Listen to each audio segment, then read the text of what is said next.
is Joe and I are going to be on stage for a Fireside Chat.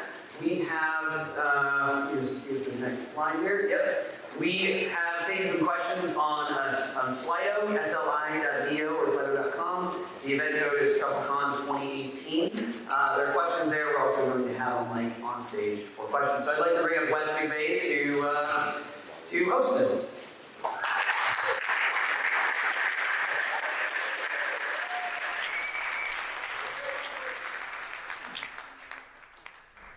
Thank you. I'm excited, Joe. Thank you so much for the information, for the incredible photos of Tim. That was my favorite part. We're so excited at Truffle to be here. It's obviously our first ever TruffleCon. We feel like we're doing cool things, and it's awesome to receive feedback that you guys are here, and the assumption is that you think that as well. So thank you guys so much for being here. We definitely are excited. I have a few questions that have been submitted through Slido. If you do want another question asked, feel free to enter it into Slido. If not, we will have microphones. We do have microphones set up, so feel free to come up and ask questions as well. The first question, you guys ready? Yes. All right, sweet. What is happening with Aetherium 2.0? Start. Well, I was looking at you, Joe. Yeah. So Aetherium 2.0 is getting built. There, as I indicated, it's a big solution space. There are lots of projects in the space. There's some very good projects in the space, some not so good marketing focused projects in the space. Again, Aetherium is a very big ecosystem. It is, in my opinion, the biggest blockchain ecosystem. Bitcoin is big in certain dimensions, but Ray Valdez, when he was at Gartner, did an analysis, and it was about a year ago, and his analysis indicated that by size of developer community, Ethereum was 40 times larger than the number 2 community, and that was around IBM's Fabric. Is it better if I use this? Is this even on? There we go. I'm not at all concerned that Ethereum is going to go away. I think it has established itself as something that will stay and will be significant. But I do expect other protocols, many protocols that do trusted transactions, automated agreements, smart software objects, similar to Ethereum. I think some of those will probably gain traction over time. And many other protocols for storage and bandwidth and heavy compute, etc., will be very important. It's looking like a few protocols are converging on the same sort of solution. For lack of a better term, let's call it a 2.0 blockchain solution, even though we have already had Bitcoin 2.0. And that's basically random beacons and proof of stake, and Dfinity is a project that is zeroing in on that architecture. Cardano is similar, Archain is similar. Zilliqa is doing some interesting things in sharding. There are various different ways that you can accomplish sharding, or things that can be sharded. According to Vitalik and Vlad, 1 week ago, maybe 10 days ago, there's still, and we have a protocol engineering group at Consensus consisting of 40 people who are building our own client and pay lots of attention to what's going on in 2.0 development. Everything is mapped out. There are some things that are not well described around the edges, but different teams are building already. Parity's released some components, and our team is working on some components. The random beacon stuff is is getting built out. Sharding's getting built out. Vlad's been running around with a simulation, cool graphical simulation. So it's mapped out, it's happening. The activity, the need has been driving tremendous activity. And I feel like these projects are all going to emerge with their base layer scalability solutions roughly at the same time. In the meantime, layer 2 scalability is exploding for Ethereum, and I think that's going to tide us over. It may take 18 months. Some estimates are longer to get Casper and sharding and the full Ethereum 2.0 architecture fully built and operational. In the meantime, we have many games and exchanges and other kinds of applications that are either bringing their own layer 2 scalability solutions or using one of the Separate Plasma varieties or state channels. And we've got lots to do at layer 2, and also improvements are being made at layer 1 in Ethereum 1.0. Alexei Kunov is building something called TurboGet that he may be able to squeeze a few X of performance out of it. Very cool. Next question. I'm guessing, Tim, you have no idea. It's been upvoted significantly. Joe. You can just eat chocolate. Yeah. I thought about it, honestly. I considered it. I haven't had any yet. How much money is Infura burning per month? I heard millions. Can it survive? And the reason why I'm reading this question is because I like the end. I need it. So, if you could just, whatever you feel comfortable answering about that. Yeah, so one theme is centralization versus decentralization. We never intended to, we aren't interested in being a bottleneck, we aren't interested in having centralized control in our ecosystem. Infura, I was gonna actually put some Infura slides up, but I ran out of time late last night. Infura was one of those major components that we grew out of need. Essentially, we had a bunch of different projects going on at Consensus, and we were all spinning up our own test nets, and some very cool, capable, smart people started helping our different projects, and we tried to make that more efficient by having a team take responsibility for that. And by DevCon 2, they were ready to share that with the world, and that's essentially how Infura came about. Infura is burning quite a large amount of money and working towards different business models. We're not interested in what I consider to be exploitative information capture business model. While it's a centralized system, we are working towards creating a decentralized Infura protocol to enable lots of people to download Infura nodes and participate in any revenues that excellent service might bring.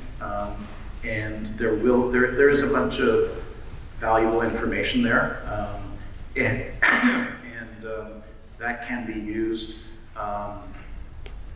to create more value for the platform, but we want to do it right. We want to make it opt-in, and we want any revenues to be shared with all the different nodes that are running it. So hopefully we will see a massively decentralized Infura at some point soon. So I want to talk towards the end of that. The last part of that question is the I need it. Joe, you mentioned the dApp Store. When I was preparing to go on stage for DevCon 1, I'm building this application that shows other apps on the Ethereum blockchain, but if a user would come to the website and they don't have the whole Ethereum blockchain synced to themselves, then they're not going to be able to see any of the data that pops up because it's a decentralized application. So from the beginning of developing on Ethereum, you had to have something like Infura that would provide a user that wasn't in the know a way to access the data on your app and be able to work with it up until you can kind of bring them into the fold, bring them into the whole ecosystem. So part of doing that, of course, is they have to either get MetaMask. MetaMask kind of provides some of that functionality for you. MetaMask will allow you to manage a wallet and then interact with applications, but people who are completely new, there's no way to bring them in if you show just a single website that says, please get an Ethereum client, and then sync for 2 days, and now you can use your application. So Infura is very helpful. Exactly. I didn't emphasize it in the slides, I probably should have, but in the olden days, when you wanted to release an application, you basically had to tell your customers they should go to GitHub and download the Ethereum client and sync it for 3 days or 8 hours or whatever. And that obviously wasn't viable. So MetaMask arose to handle that situation, and Infura was a natural complement. The Tim stack, Truffle, Infura, MetaMask. So I want to give Tim one because, I like this question actually, and I'm curious myself. So that's why we're asking it. What were some mistakes Truffle made early on in the project's life? Yeah, so Truffle's at version 5, and it's at version 5 for a reason. For a reason. So early on, I talked to you guys about trying to solve the problem the problem of building an application on Ethereum from A to B or start to finish. So what you have to do and how do you get there? The first version of Truffle is very prescriptive, which is write all your smart contracts, use Truffle in a certain way. And then there's this very important piece called the build system, which would take all of those artifacts and put them would take the web application and the artifacts, put them together, and then help you deploy that somewhere else. The thing is, and one thing that I found very early on, is that once you get to the point where people are developing their own application, so kind of forget smart contracts for a second, but the actual user interface and what they put online, what they want to do is very different. So you might have one person that wants to use one library, React or something else, and another one wants to use Vue or Angular, but even forgetting that, they might want to use Webpack to build it, or they might want to use Browserify or whatever, what have you.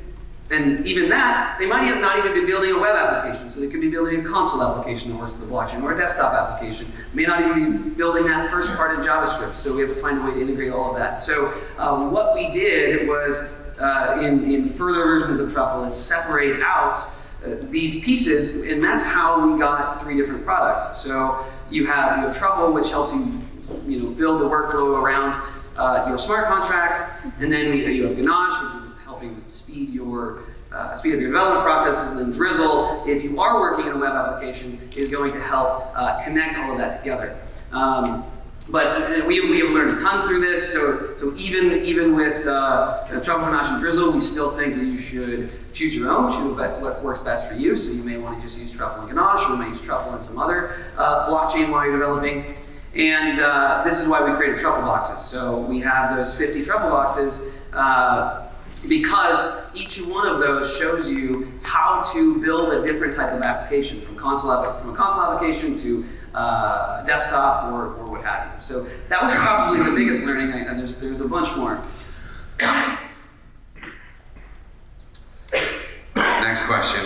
By the way, thank you guys for going a lot more in depth than honestly I thought you were going to be willing to, especially you talking about Infura and kind of future plans and what we don't want to do and what we do want to do. I think, yeah, incredibly valuable. Another question. Is Givenchy, that's what they said. They meant to say Ganache, by the way. Talk to me about Givenchy. As Ganache begins to scale, how do you expect to finance the load on Infura for read-heavy mainstream applications? Follow-up question, is there a better solution? So Ganache is not currently using Infura. I wonder if the person who is asking this question may know about extra features coming out. Ganache is strictly a development blockchain at the moment. You can run it on your own computer, and while you're developing, whether or not you're on a plane or you don't have to be connected to the internet, it will allow you to develop a blockchain application. So we're not currently using Infura. However, I can't. There's other people coming. You could just say, yeah. Stay tuned. Well, stay tuned. But the tagline is soon you'll be able to use Ganache, specifically Ganache UI, to develop in production, and that's something that you've never been able to do in any development environment before. And that's development, when speaking of Ethereum, that's developed in production for free. So basically, to sum it all up, what you said is, next we have product updates, and Josh, come up with something else.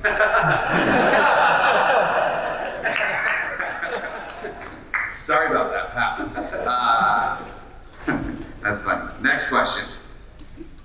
What is the best way to combat scammy projects and opportunistic people entering the blockchain world? I mean, I could take this one. I'm kidding. No. Yeah, so it's a problem, but I think it's been a problem for thousands of years, probably. Probably for millennia, we've had people who recognize information asymmetries, trying to take advantage of more naive people and extract value from them. The problem is exacerbated in our space because it's software, it all happens fast, it's global, and the barrier to entry is very low. You can get on Telegram, you can cut and paste an address, you can cut and paste an entire project. As we've seen, our Gnosis project was essentially sort of cut and pasted, the sale was cut and pasted, and you can have people who are attempting to extract value with no interest at all in delivering value. So we're seeing oversight by different regulatory agencies in our space, and I think that's valuable. I think the SEC trying to shut down fraudulent projects as they've been doing, and enforcing securities law as they've been doing for decades, I think that's going to be healthy for our ecosystem. So I don't mind at all the regulatory aspect, but I'm more excited about self-regulatory capabilities. That same global context and low barrier for us to go out and access information will, I think, enable us to build a healthier infrastructure for funding projects, whether they're as investor tokens being sold or consumer utility tokens that wouldn't be considered securities. So we have a project called TrueSet. There's another project out there called Masari that are attempting to be registries of projects that are going to do some sort of token launch.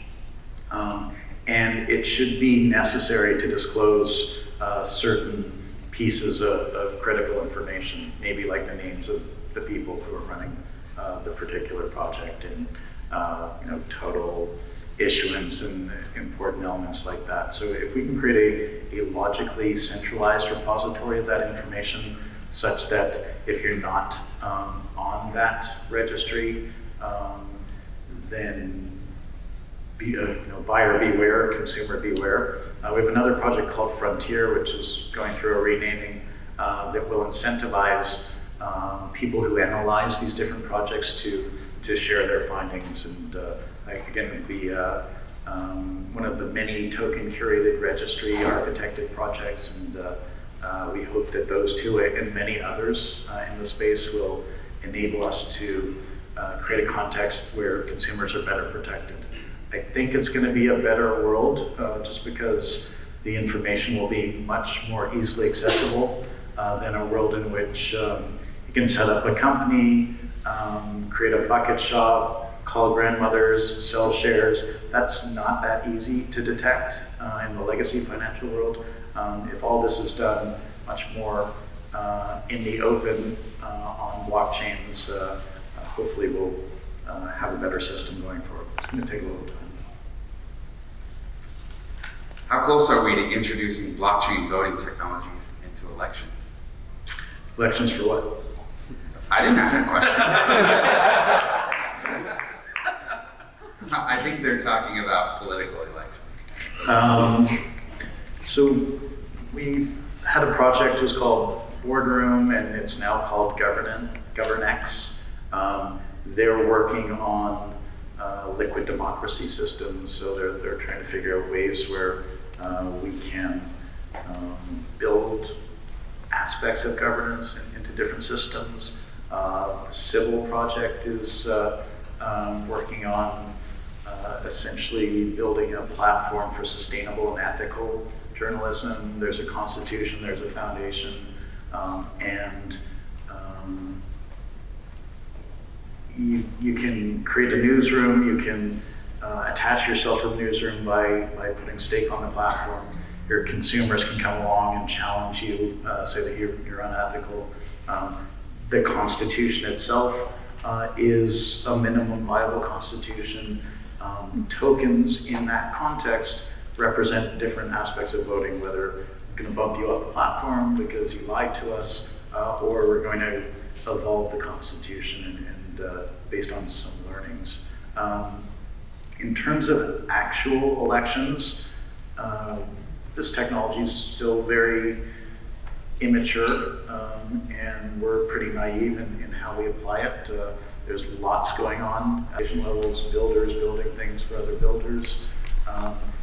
How it gets adopted by society is going to be complex, and it's going to require a lot of socialization. There are projects that are attempting to get involved with politics, geopolitics, etc. Eva Cayley, MP in Europe, is very active in the blockchain space. We've done work in various jurisdictions in Wyoming and nationally in Bermuda and others. Actually bringing this to the political context could initially take the form of setting up a PAC, a well-funded political action group that pledges to listen to the people that are funding it. So it's not going to be direct voting in different kinds of elections, but we can create shadow elections where there's a particular issue, and why don't we all vote on the blockchain transparently, and we can prove that there are receipts for voting, we can prove that. If we create a political organization that has representatives that pledge to listen to the people that are part of that organization and essentially be clear channels or pass through the will of the people, that may be one early way of sort of creating an adjacent voting system that maybe ends up ramifying in the real voting system. From a technical perspective, building a voting system you'd think would be fairly easy. You have two candidates or what have you, one person votes for one, you put that count up, you have one person votes for another, you put that count up, and eventually you go with whoever gets the highest. But there's an issue there is, first off, in the Ethereum world, how do you know who's voting? So the Sybil problem, like one person could vote multiple times perhaps, but if you force that out of the equation by basically forcing actual IDs, then we come into like political problems or legal problems where voter ID laws, where for instance, we in this country allow people to vote perhaps without an actual ID, and that's a problem because an ID could stop them from voting. So it's a tough problem technically and legally and politically. Yeah. So identity is huge. Figuring out how to create a Sybil resistant or Sybil proof situation is important, and you could imagine just using voter rolls and enabling identity to be handled that way.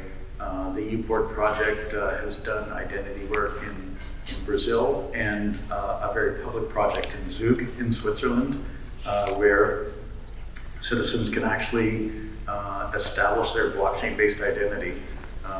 They go in and they register, they show their face and their ID and the blockchain-based identity, then takes on power for the citizen to access government services, and they've also done one plebiscite. So it's a real project, it's a pilot, it's real people. It's not very big, but there is that voting experiment. So, where do I send my money to this PAC, by the way? I'm interested. Side note, back to this. What are the biggest gaps not served by the current set of Ethereum developer tools? Well, that's tough. As I mentioned in the keynote, we have those two tracks. We have the tracks. We are trying to bring Ethereum development up to the modern era, everything you expect, and B, figuring out how all of this applies to Ethereum, the blockchain world. One of the things that we did a little while ago was create Ethereum Package Manager version 1, and this is different than having a centralized package manager like NPM or something else, because we can't just launch a server and have a database and everything's good and just make sure it's server's uptime. Like, we are managing how you release code and potentially not code, just addresses on the blockchain, contracts that you can interact with, and making those available in a decentralized world. So decentralized storage hasn't quite been figured out yet. It's getting there, but so FPM v1 is seeing a little bit of adoption. What we're working on now is Ethereum Package Manager version 2. Nick D'Andrea, basically from Truffle, basically took all my code, wiped it clean, and actually building it the right way, which is how it should be. This one is going to address the problem in a much better way, and we'll be able to give you package management. But this, of course, is this will come out probably in the next month or two, but it still depends on you. We need adoption. We need to put a bunch of packages on it in order to create this ecosystem. Another thing we're working on, which I think we're getting closer to solving, is debugging, at least debugging for Solidity. So of course, like if you go to any any development environment, any existing development environment, you have this. You have debugging. In fact, like you may not know you have it, but it actually exists. And some people will, for instance, in Node, you'll go use the Node debugger and be able to step through your code and figure out exactly where the problem is. I'm sure most of you who build smart contracts have had this issue where previously, before debugging, you make a transaction and then the contract just fails, or the transaction just fails, and you don't know why. You don't know where the code happens. There's almost no error messages. And then what I ended up having to do for quite a while is just comment out the code until, like, oh, the error's not there anymore. So something that I commented out caused the issue, and then you finally figured it out. So we have debugging for Solidity. We are currently working hard to make that better. But then once we get that figured out, we then have to ask the question, how do we do debugging for other contract languages? So how do we integrate Viper or LLL or Bamboo or other languages that are coming out? And so what we're building, like, we have to think more generally, and we're building a standard for debugging in Ethereum and hoping that other compilers and language writers integrate with that. So there's just a few, but there's plenty of work. I'd love to hear your thoughts on different kinds of integrations. So I see at least one member of Consensus Diligence out in the audience there.